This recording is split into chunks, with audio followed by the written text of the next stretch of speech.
Welcome back. It's the match analysis segment. As you know how we do it after every episode. We started with 8 champions we're looking for at the beginning of the year. We have 5 down. But first of all, we're speaking about this episode 5 to see how everything went down in that semi-final and final. As usual, you know how we do. We bring people into the studio to speak about this one.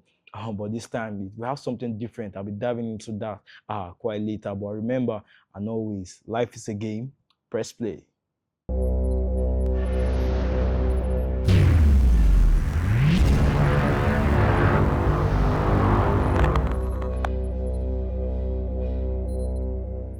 Yes, welcome back, ladies and gentlemen. You know how we do it here at our Phoenix Sports. We bring you that content, the analysis, diving into how everything went down, the journey minutes. I did tell you we're doing something different. Previously, we didn't have anyone who actually even participated in the semi-final or final here in the studio to speak on this. But this time, we'll be giving you a player's insight on how it went down from his own perspective.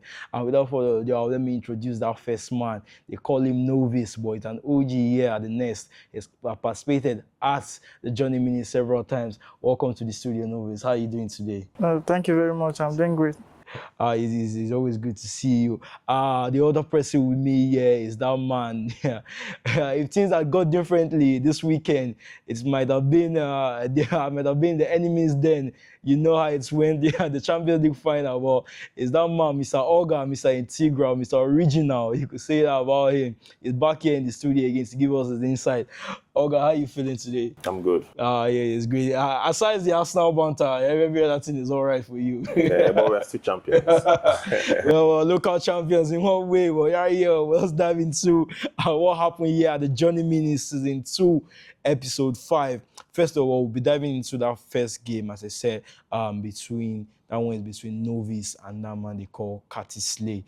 Quite some interesting thoughts on this one because from what I was hearing outside, I heard that Curtis Slay had never even beaten this man, Novice, up until this encounter. But before we dive into the game, Novice, for this game, you've gotten to this stage before. Yeah, the Johnny Minis. How were you taking it in at that moment for you to be on that, to have that opportunity again to say, okay, yeah, I want to compete here at the Johnny Minis? Well, I've actually always believed that I have what it takes to be on the stage. I have what it takes to take on the best. So I've always just tried to prove it, and I see it as an opportunity to prove it once again. Yeah, and it's very, very, very interesting. But because in this one, you both of you went with 4-4-1-1 formation. But what was it about that formation that you stuck with? Because we know it's very, very popular in the community. But what was it for you that has stuck to you that, okay, this is what I'm going with? In this particular edition of FC, I think the most balanced formation is 4-4-1-1. It's not a defensive formation, and neither is it like an overly attacking formation. So it's like a balanced formation, and that's why I choose that 4-4-1-1. Yeah, that's really good. Olga, I'm coming to you. From the first one, we noticed from the 10th minutes in this game that goal for Curtis Slay. You noted that there should have been, while there was good recycling, there should have been better switching for this goal. Yeah, what exactly did you see in that move that made you note out that point? In this game, a lot of the goals are scored by recycling possession. You go to the wing, you come back to the middle, you pass to the box 18. Yeah. So a lot of times, if you don't switch well, or you don't do a team press or offside trap, you concede. And in that particular scenario, the switching was wrong. I think it tried to switch to the defender that was closest to the ball. I think it was Van Dijk. Yeah. But sometimes the AI just switches to whoever they want to switch to. So I think that was what the issue was. So he lost his marker, and then it was a good finish near post. Near post finish, yeah, something we are really seeing in the game well. Well, I'm coming to you next, Novice, on this one. In the 14th minute, we saw a really good trigger there.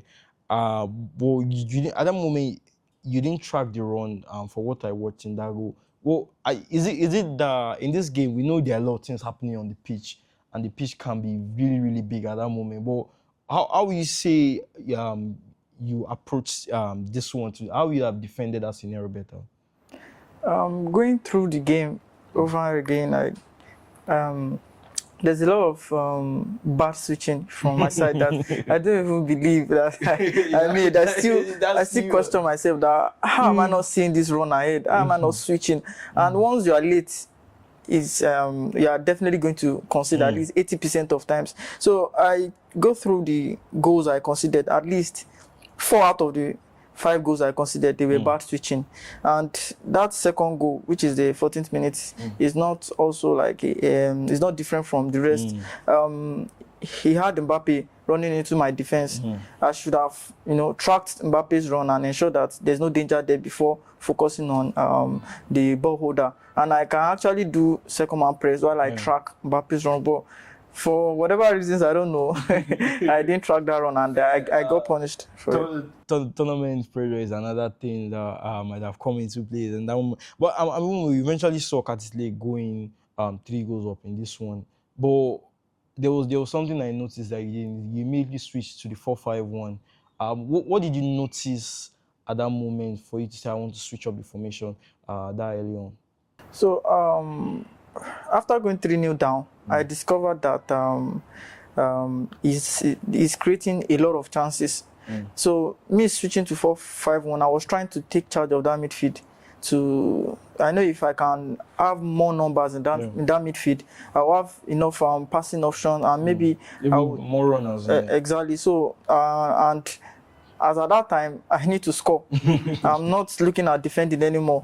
I needed to score, and that's why I switched to that formation. And pretty much after that 3-0, I started creating some chances, and I wasn't taking them. I only took that Salah one, but there was even like 2 decent chances. 1v1 I created after that I didn't take, and that's why. Come to you guys. Say on this goal that Novice scored.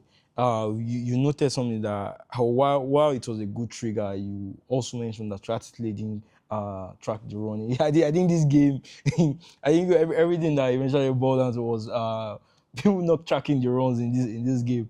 But for you, what did you see in that whole build-up that made you put at that point? Like you rightly said, it's a game of triggers.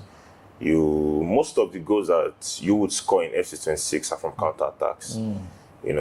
You get the ball, you're triggering like 4 or 5 players, and that's why a lot of people like to play 4-5-1 because you can trigger those players in the middle and have a lot of players outrun your position defense. So when Novice got the ball and he started to trigger his players, Curtis Lake did not track any of those runs. I think he was trying to press the ball, but he was ignoring the triggers, which is a very dangerous thing to do. You have to find the balance. You have to know when to press the ball, and you have to know when to switch to the triggers, to the players that are making those runs behind. So he didn't follow that trigger, and immediately was able to slot in a true pass. It was a goal. I think one thing that we always need to know is that in the end we just have 10 fingers. There's only so much that you can do in this game. But coming back to you, Novice, you scored that one, and at that moment, everybody will be thinking that okay, maybe a comeback is about to be mounted here, and maybe you would have seen a different game. But you consider from a very, very dangerous position because of where you lost the ball at that moment. But for you, would you say you trying to get back into the game led to that action at that point? Yeah, I think everything just come together as one.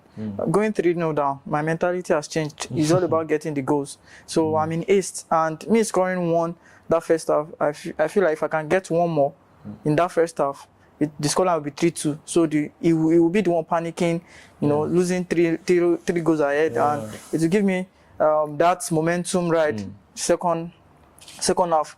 So when I got the ball back, I haven't had 2 seconds on the ball, and then he pressed me immediately. I think he got the reward for his press, but as I've always said, if you can avoid losing the ball in dangerous position, you've literally removed 70% of goals you concede, because your opponent will always have to work hard for every goal they score. And unfortunately for me, I lost the ball in dangerous position and I get punished again. A dangerous position that one. We saw Kazile increasing his lead at that moment. But the second half was there was that moment, because I know one thing I always speak when gamers always talk is they say you always have your chance. And the second half, we saw something different from Novice in this one. Him trying to get back into the game. Alright, you noted this one on. You said finesse is better. In this case, we know the low driven and the finesse shots are the most OP shots, shot types in the game. But in this scenario, I was looking at that moment, the player was on his weak foot. But you noted that finesse shots would have been better. How exactly would that have worked? I mean, I always prefer the finesse shot to the low driven, because a lot of times when you put the low driven, especially the low driven trivellas, sometimes the goalkeeper just stretches his leg and then kicks the ball out to the goal corner kick. And it's just very annoying. It's quite interesting because even for the 95 rated, all the keepers actually have footwork. So that's another thing that you have to look at. Why the low driven shots are very, very dangerous. Like we saw from that man Yemi XP in episode 3. But also, you also need to also know that the keepers are also on it. On that day, we saw another chance again, Novice in the 57 minutes. This one, I thought you were going to take it, but again, that one just went out. It didn't even go. It wasn't on target. So, was it the precision at that moment, or was something else not working for you at that point?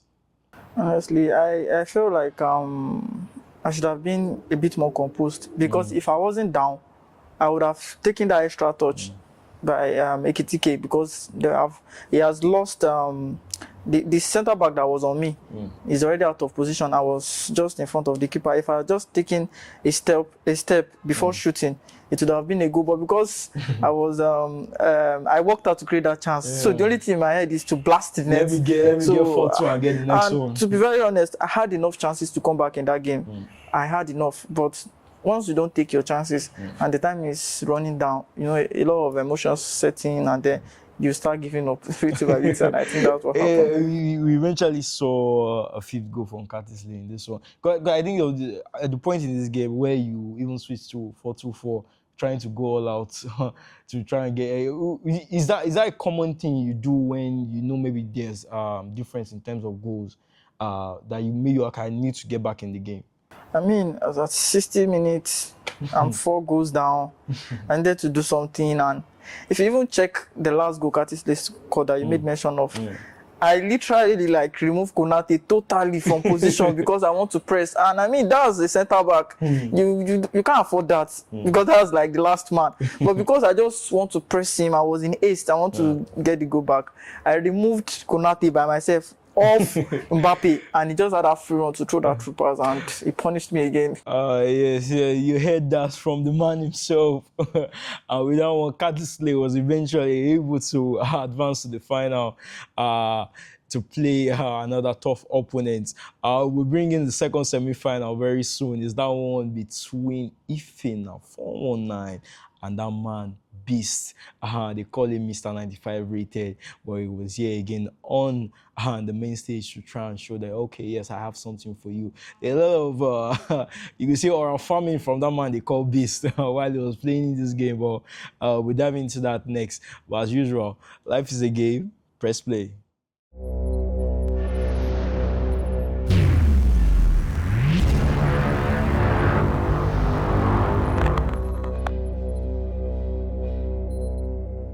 Yes, sir. Welcome back, ladies and gentlemen. It's still the match analysis here from Phoenix Sports.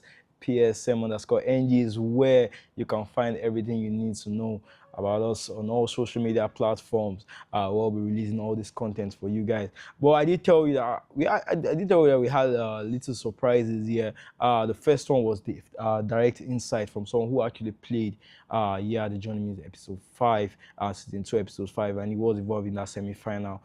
We've spoken about that one between Novice and Curtis Lee. But this next one is between another person who are two people who have been podium finishers, one a past champion.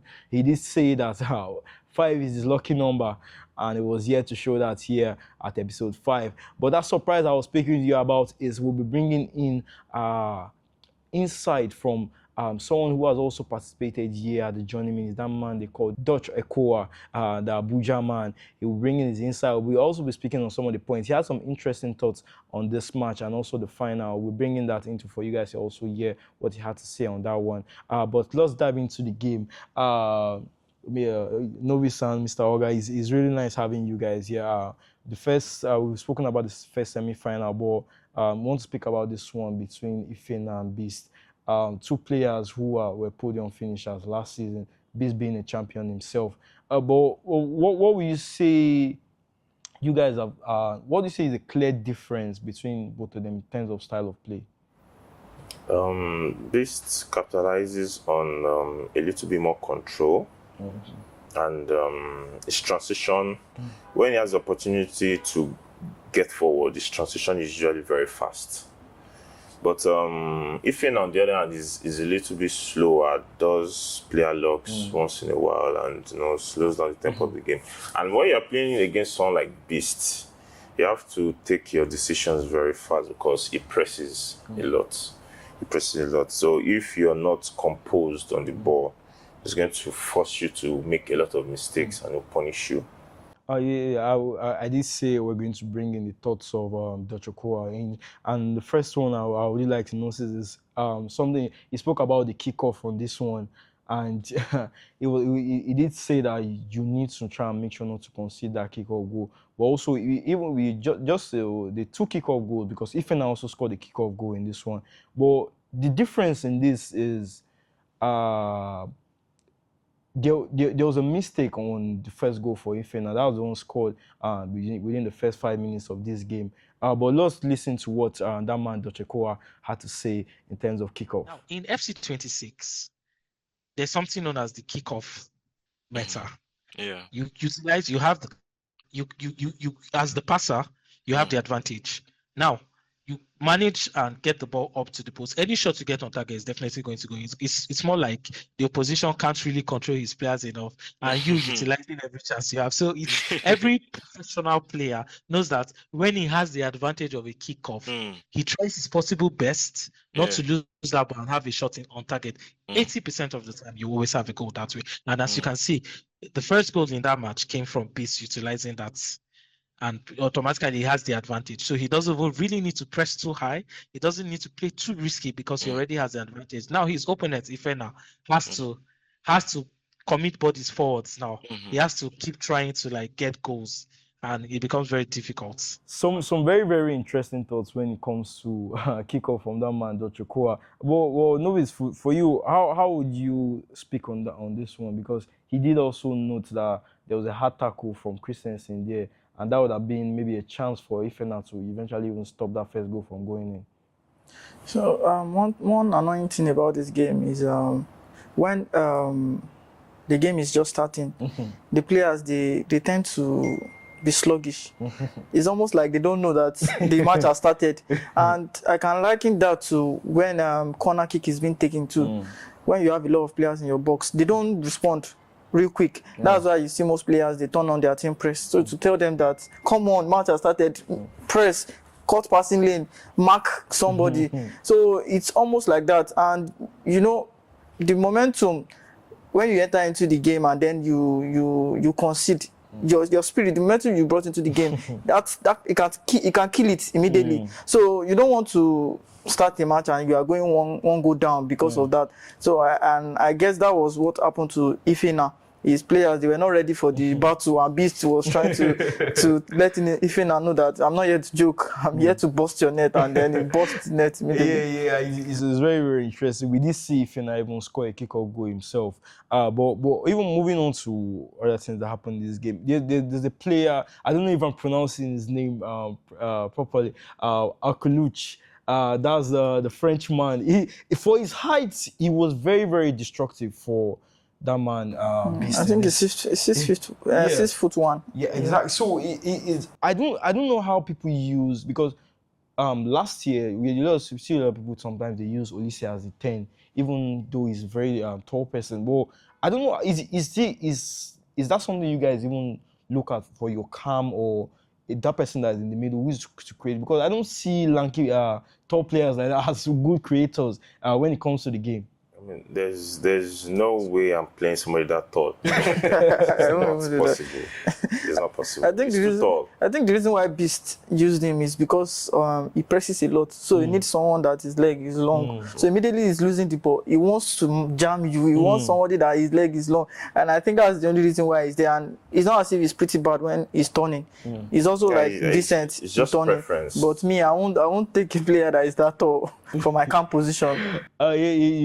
Moving on to other things that even happened in this game, because we saw Beast going up 2 by 2 goals before he even scored that kickoff goal for 2-1. But coming to the third goal, there's one thing. We'll be playing that clip very soon. There's one thing that Dr. Kowa noted in this one. Let's quickly watch that one. So very much in FIFA, all FIFAs, you need to know how to retain the ball in your box. The reason why you have to retain the ball around the half part of your own box is to keep your defenders, players, and every players on the pitch in their defensive roles. Because if you check it, you have your attacking roles, you have your defensive roles in FC26. Now, where Infernal lost that ball in the midfield, made it very difficult for him to be able to defend, because at that moment he was trying to attack, so his players had already pushed up. Now, doing a wrong pass in your own half in FC26, you are most likely going to concede against a good player, especially a player like Beast, who is very good with his through balls and straight to counter. So if Ifena lost that ball in the midfield, and if you realize it was more like Beast had more players than him in his own half, and of course, once you have more bodies in, it's much easier for him to just get a goal. There's something he noted was you don't lose the ball in your own half, and I think like, as he said there, because there's one thing I've watched Farouk more this year since he even qualified for the Night of Champions, and there's one thing I've seen in his game: he hardly loses the ball in his own half. And I don't know how people are able to even do that, because it's almost zero. Even Mitch, sometimes you can say that about him also. But how important is it for you, Oga, not to lose the ball at that, especially those dangerous positions in your own half? If you're playing a very good player, if you lose the ball in your half, 3 out of 5 times you get punished. Because then it is, because you are supposed to be attacking, a lot of your players are already forward, so they are not giving a lot of defensive cover. So the moment you lose the ball, it's easy for the opposition to trigger players because it's already pressing high. So within 3-4 seconds, is in front of your box sitting or is already inside your box sitting. So it now depends on the decision that he makes that will decide whether he scores or not. So most good players will punish you once you lose the ball. And you made mention of Farouk. Farouk is very disciplined. Once Farouk gets the ball, he probably 9 out of 10 times is going to get to your box.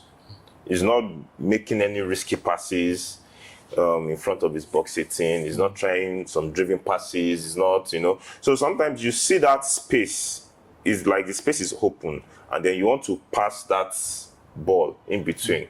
But don't risk it. The best way to go is go from your center back, you go to your full back.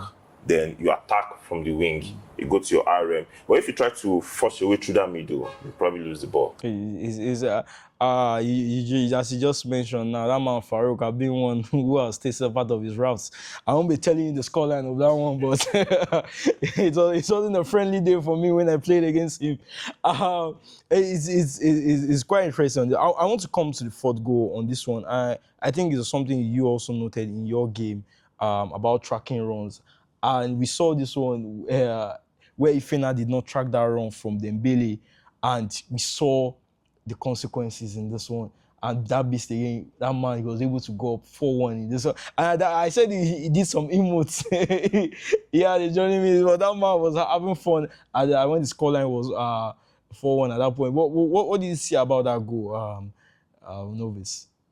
Yeah, personally, if I want to play Beast, probably because I know how he plays, there are some things I don't do. There are some style of play I don't deploy. Also like if you see most of the goals that Heung-min has scored are due to individual brilliance, combining some skill moves to score Beast. And that's element of surprise for Beast because he's a basic player. So when you bring in that element of surprise, he's always not prepared, so you will score. But one thing about Beast is he doesn't take unnecessary risk. That's why most times his midfield, they're always on holding. Just stay there for me. So he will restrict you from getting to his box 18 because if he can limit the chance you create, he has definitely limited the goal you can score. So to always score him, you always need to surprise him. And him, you trying to surprise him, you have to be patient because he presses a lot. So you being patient, your players, they follow you slowly. And by the time you are getting to his box, you've already have, even some of your wingers are already in midfield supporting the attack. And once you lose that ball, that's where the problem is. You don't have enough players at the back, and Beast triggers. So by the time he triggers, you don't have enough players to stop that. And CBs, they are not as quick as. So Beast, very fast in transition, is going to punish you, definitely. That man, Dr. Koa, he said that this man, Beast, is one of the best true passers in the game that he has seen. We saw how deadly he was on this one. In this game, momentum, as you mentioned, is everything. But before we even come back to that, you did mention that Beast always has his midfielders on holding. But we saw a different thing for Ifena in this one. He employed the deep line playmaker. For you, what we say is really the difference between the deep line playmaker Oga and the holding itself, because we still know that both of them are still in that line of the defense to receive the ball, maybe on the half turn if you need to build up from the back. But for you, what we say is the clear difference. How does it really affect how certain people play in the game? Also, for the holding, you have your CDM, or if it's your CM, you have them sitting in front of your back four. So you can, they are your way out. So they can get the ball from the defense and then get the ball forward. So once they get the ball forward, they sit in front of the back four. They don't support, except you manually trigger them. But for the deep line playmaker, it's similar to, they get the ball from the defense and progress it, but they step up a little bit more. So they help you when you want to press, and also when you need somebody to recycle to and maybe make runs into the box 18 or take a shot or something like that. So that's just the difference. They step up forward just a little bit more than the holding. And in this game, quite interesting how things can change. I was speaking about momentum before, and even this man, Dr. Kowa, even had to say something about this. Let's listen to what he had to say on this one when it comes to momentum in the game. FC26 most especially, it's a momentum-based game. Yeah. You could be 5-0 up, your opponent gets a goal, and the next thing, your opponent is getting the second goal, is getting the third goal, is getting the fourth goal, and you're wondering what is going on. Why are you conceding such amount of goals? Why are your players looking like they're nerfed? But that is how the game is. Now, as good players, as professional players, you should be able to pick up when the momentum has shifted into this game, then try to control the game as much as possible. For Beast, you could see that it nearly went out of hand because the game ended on 4-3. Yeah, 4-3. Yeah. You see, from 4-1, Ifena got the second goal, he got the third goal, and he nearly even got the fourth goal. But Beast noticed immediately that, the game was going out of hand, and he decided to calm the game down till the last minute of the game. And that was how it ended. So in FC26, you need to know when it has shifted. Then you just have to play safe. You have to play safe. You don't have to think about, I'm better than this guy. Let me keep going for that goal. No, you need to play safe and calm. That's the best way to handle the momentum. Speaking about, hearing what he said about momentum, because we saw that Ifena was fighting back in this game. And that man Beast, from all smiles, was he had to result into game management mode. But for you, will you say, because I know for me now, once I move in that situation, I'm looking at why don't I score one extra goal instead of allowing him to say, okay, I want to keep the ball, because not everybody knows how to recycle the ball, Novice. But for this one, how will you say you need to manage momentum, especially when you are leading in this kind of scenario? I mean, if you are leading with 3 goals, 4 goals, you shouldn't shouldn't be so happy and be having that feeling that the game is done, because I've actually seen someone come back from 7 goals before. So far the referee hasn't blown that whistle. Your opponent will be fighting back for his life. I mean, he has a lot of things he can do.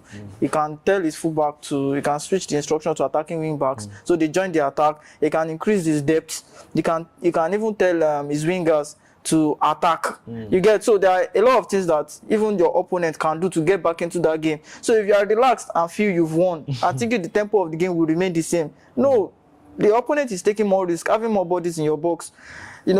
He's creating more chances. He can score. So once you notice that the momentum is there for your opponent, especially as if he has scored another goal, what you should do, definitely, like, for me, from experience, what I do first is when the ball goes out, I'll pause the game for the opponent, for that momentum to drop. But you don't have that opportunity all the time, because sometimes there is a number of pauses you can make in a match. So what I would do is I will just hold the ball, allow him to commit. I will play safe. I won't play any risky pass anymore. Allow him, because he needs goal, so he's definitely going to come out, press. And once I see him commit, I'll come out of that press, either through a long ball, either through Tony, twist and Tony, and immediately I come out of that press. Trust me, his back line is open. Then I punish him again. So that's the best way to control the game. We did see this man base controlling that game. Another tight game for him, because even in the quarterfinal, we had that match against Kyle where that one even ended. Same scenario, ended 4-3 also. And in this one, we were able to advance to the final. And also, I did tell you, he told us that 5 is his lucky number. And he was able to book his slot in the final to play against that man, Slay. And we'll be diving into that final very soon now when we come back. But as usual, as you know, it's still fun here in the studio. But remember, life is a game. Press play.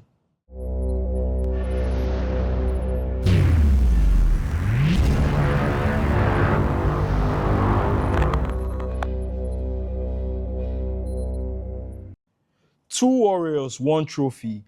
After grinding here at the Nest, the Journeyman in season 2, episode 5 had to crown its champion, and it was that match between Slay and that man they call Beast. He did say 5 was his lucky number, as I had mentioned before, but in this one, we'll be diving to see how this one played out, because this man was not here to play, and that man Slay, his first time here at the final, was able to see how things go down on that main stage. Well, I want us to listen to what Dutch had to say that he noted here in terms of their formation, because we did see how very, very, very critical that was and how it affected Slay in this one. Let's hear what Dutch had to say on this one.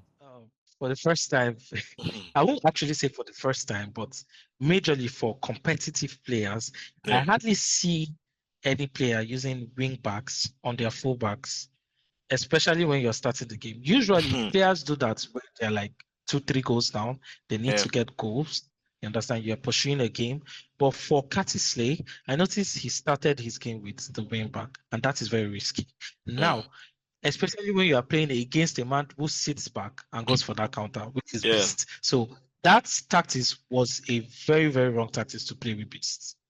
Because Beast is someone that has his DMs sitting back, his fullbacks are down there for defending. He just has to play with the wingers and his ST upward.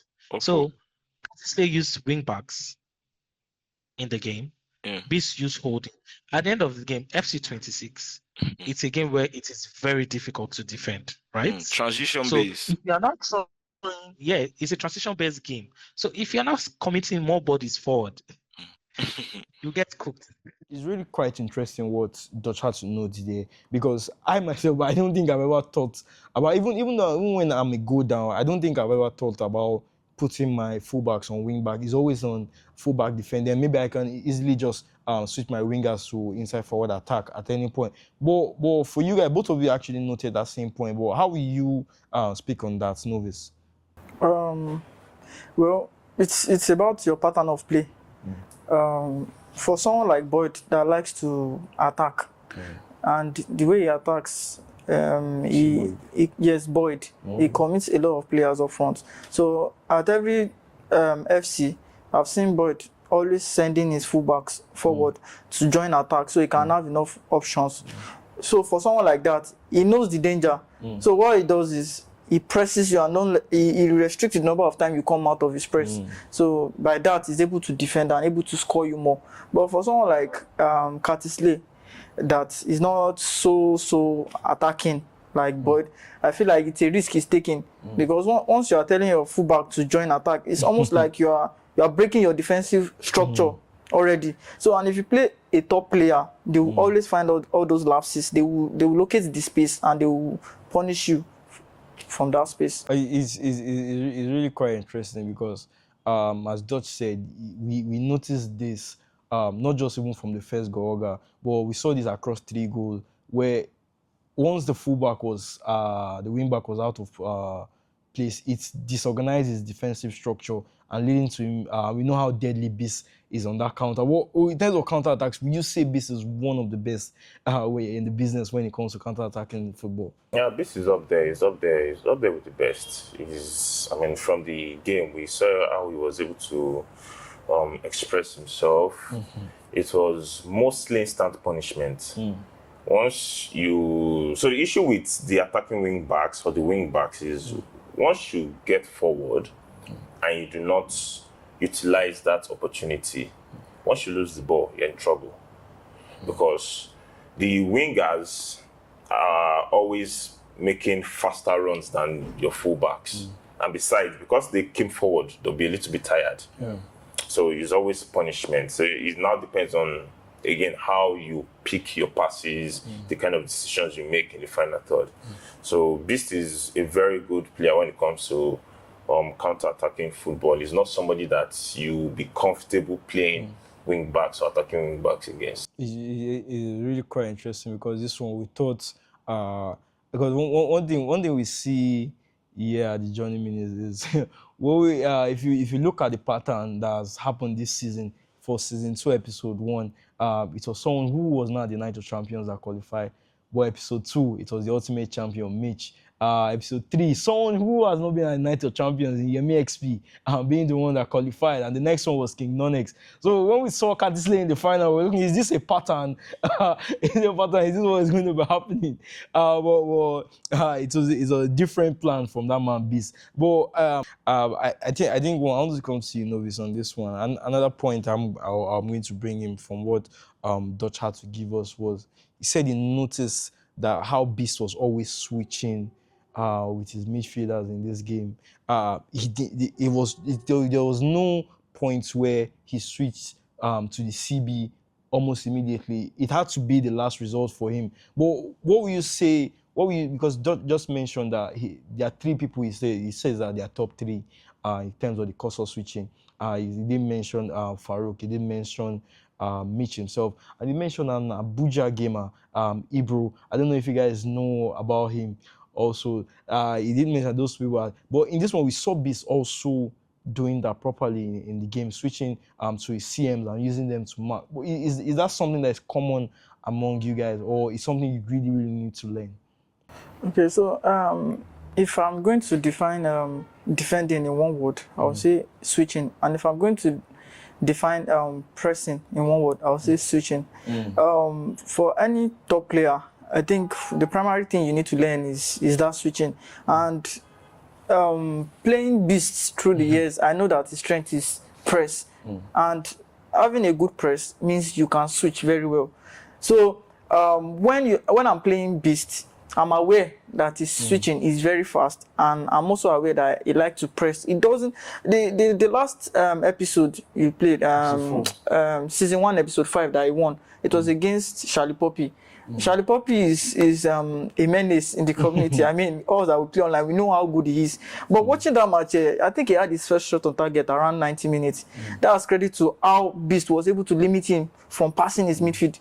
He pressed him so well, and he blocked that midfield that even Charlie Poppy shook his head when he came out of that, man. To pass this midfield is hard. So the same thing I saw against Curtis Lee. Curtis Lee has had limited chances in that match, and that's credit to the way Beast switches. He switched well, pressed well, caught passing lane. You know, before you can score, you need to move from one player to the other. You pass from one, and when you have a player that can switch that, you always have a man close to your next option. Always have a man close to your next. If he doesn't take that ball from the first passing option, he will take it from the second. If he doesn't take it from the second, he will take it from the third, because he's always switching ahead. He's 2 steps ahead, so you can't always go through him. So this is very good with that, and I think that's why he's been able to dominate that match. I think it reflects from the scoreline 5-0. Great insights from that man Novice there. If you don't know who he's talking about, he was calling Shalibobi, is that man Tiny Martins. We've not seen him since he came second year at the Johnny Minutes, but we hope to see him showing his talents again. Before I even let you go, we actually, as you said, the beast dominance in this game reflected on the scoreline. But I think one thing I also spoke about with Dutch was the true passes. And here's what I had to say about how Beast is very effective with that one. Yeah. If you notice, in fact, I call Beast the king of true balls in Lagos because that is one of his main abilities. He knows how to find those passes from the middle and from the side and gets a 1v1. Next thing is either he's passing the ball, he has a finesse. In FUT, we have lengthy players. Even in 95 rated, you also have the lengthy players. Yeah. But your wingers can't. Unfortunately, your wingers can't be lengthy. If not, you see a lot of triggers from the left wing, the right wing, and you see a lot of true balls 1v1. But for Beast, he was able to still do this with the players who are uncontrolled and explosive running styles. Yes, he was able to do that. And you cannot just learn that from out of the blue. It's something you need to keep practicing. It's something you need to know that, these players have the ability to meet up to that ball if I'm going to give the ball. And he was able to utilize it. I think this game is, while we always look at the whole recycling, getting the ball, short passes, I think one thing we don't praise is how much people are able to pierce those balls in behind the defense. And as just rightly said, Beast is one of the best in the business in that one. We did see that also in his first minute. But how often are you guys looking to play in those line breaking passes, or are you guys always going safe, Mr. Oga, on this one? Are you always going safe with the short passes to say, okay, I can build with that instead of trying to break in the defense? I mean, whichever way you play, at the end of the day, you have to break the defense. You always have to use that triangle as maybe your final pass, maybe the pass before the final pass. And this is somebody I've been playing for a while now, and this is very dangerous. He understands the timing of the pass. He knows when to double tap that triangle. And for those that don't know what double tap triangle means is triangle is true pass. When it gets to the front of the box, when you double tap, the ball lifts a little bit, so it makes it much more difficult for the defender to intercept. So Beast's timing is very good. I usually compare him with Anders when it comes to that particular pass, because Anders too times it very good. So Beast is also very good at it, and there are some points they'll get to when they're attacking you. You just know there's nothing you can do. This is a goal. You just trying. You know it's a goal. It's quite interesting because, as I said, even with in this game, we saw that Curtis was trying to rush it to try and get back into the game, and we saw how Beast was punishing him. There was a ball we even thought maybe he mistakenly did the offside trap there, but we saw it was just good build-up play from that man Beast to find that pass and eventually even get that goal, because this one was a really, really dominant performance. I don't think we've had this kind of dominant performance since episode 1 from that man Farouk Manzo when he played at the Fola. That one, even in 6-3, even though the game was going quite different before Fola was able to get 2 goals back in that game. But as usual, it's been really, really great speaking with you guys here. I asked this last time, but I want to get you guys' opinion. There are 3 episodes left. Mr. Oga, you're one of the champions from last season. Yeah. Who, I know you're surely going to predict yourself to get one of those slots, but who are the other 2 that you're looking at? Okay, we'll qualify. Are you thinking one of the past champions will eventually even qualify, or will we be seeing new names again? I don't know. I think I'll root for one of the past champions. Hanif is not playing badly.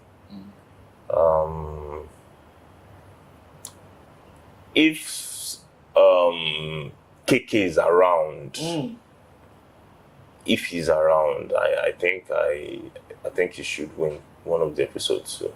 Oh, would you see that Qui-Gon man was here? He did do battle in the semi-final episode 4 against that man they call King Nonix. Novice also, I want to get your opinion. Are you backing yourself to book one of the slots here? Because we know it's been podium finish and now another podium finish. The next step is to be actually eventually even win. Are you backing yourself, and who are the other people you'll be thinking that will eventually even qualify for this one? Well, spanning to season 1, I think I'm disappointed in myself. I haven't picked up a slot because I always believe that I'm that good. Though I think the reason why I've not been able to pick one is because of work. I tend to work and mix gaming. When I had the chance to give my full attention to gaming, I mean I've done some things that I told you I've represented Nigeria and Ivory Coast before, so I think that's ability there. So I've always believed I have the ability, and I think I'm going to be giving the game a shot. I want to pick up one slot. I'll pick it up. I'm backing myself. I like that. What are the two people you're thinking about? I think the reason why Mr. Orgazin picked one is because he has not been coming like every episode. I feel he has the ability to pick one. If I mean, we came out the same year, 2017, playing, and it has been unbelievable what he has been able to achieve because he's also working.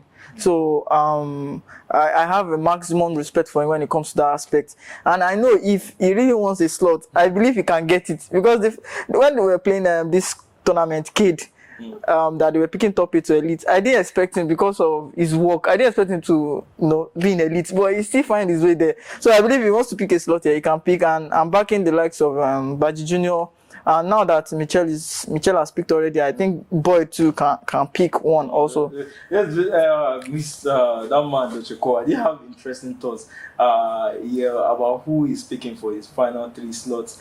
He did say that man Baji Junior and Adefola will pick up another slot, but he did back the Abuja man. If you guys know him very well, is that man Guru. He did say he will possibly pick. He picked Boy before. But he did say that he'll be backing Guru if he eventually even comes to one of the Johnny Minis. It's quite interesting because I think this year, last year we saw Benin and Calabar, that's in Zadok and Nonex and Zadok, those two men. But now we're seeing, even though Farouk has moved to Lagos now, he's still an Abuja boy, because I know how Dutch brags with him a lot when trying to banter the Lagos gamer. So it's really quite interesting how Johnny has been able to bring in everyone from various parts. And also remember, the non-ex Zadok initiative is still very active for you guys that are outside Lagos. Just make sure you provide the receipts of your logic states before coming for the game. If you get to the semi-final, at least we'll be refunding that for you. We just need a proof of when you came in, and all the terms and conditions apply. But usually you can contact us on our Instagram handle or all our social media pages, PSM_NG. It's been a great one here for the match analysis, and as usual, there's the next episode coming up next.